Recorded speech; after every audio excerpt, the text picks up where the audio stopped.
start with Luke. We all know how good Alan St Maximum is, but what has changed for him in these last couple of games that has been really, really consistent to back-to-back performances? I think Maxi's been very, very focused for a while now. I think he's trained really well. First and foremost, I always judge that is the first aspect of their game I judge, because for me that then leads to the performance. So he's trained well, he's been focused, he's, I think, really keen for the team to do well. Yeah, and he's an integral part of our team because he's something slightly different. No one can do what Maxi does. He's very much an individual, but he's performing well in the team structure. The challenge is to get that out consistently. I presume that's been the message to him ever since you walked through the door, but it seems like maybe that's now coming. Yeah, I think the message to him is we just want to see the best Maxi possible. Now, there's loads of things that go into making that possible. Firstly, the responsibility always lies with the player. I said that so many times, and players have improved and developed into having really good seasons for us. They deserve all the credit, and so the responsibility is with him. He's really focused on doing well at the moment, and it's great to see. Joe Linton, we all know how much you love him, and the previous manager loved him, but seeing him get 2 goals today, that's probably still been the one thing lacking from his game, so you must be thrilled about that. Yeah, really pleased for Joey because he had a suspension and we missed him. So it's been a long time. It feels a long time since he's played. But again, credit to his professionalism. So on that absence, he's come in and he's impacted the game. I mean, the first goal was great to see because it's a run from deep. Probably thought he might have been offside, I don't know, but tucked it away really well. The second goal was a great finish from a really difficult angle. So goals is a part of the game. I think I said in the interview on Friday that our midfielders or wingers, whichever position he plays, has to score. So it's great to see him do that. Miles?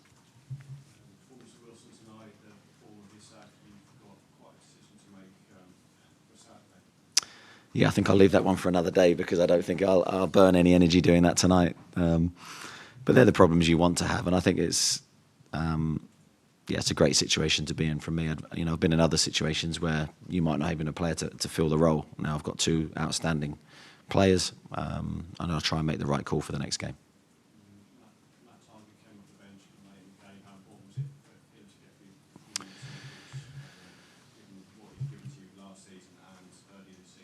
Yeah, Matt's been really unfortunate. He's been a victim of the team's success, really, and I am a believer in a consistent back four.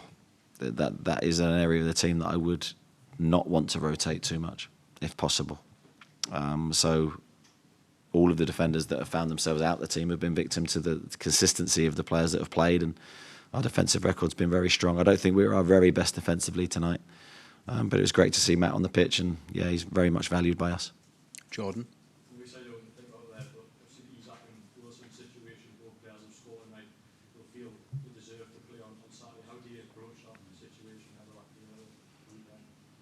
I don't know yet.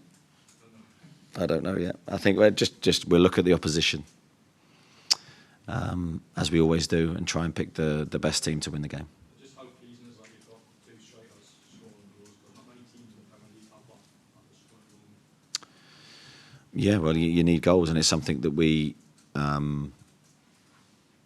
want those options and those choices. Now the players have to understand when they're playing and when they're not playing. But, and both players have, to be honest. Alex was excellent about my decision tonight and proved that when he came on and scored.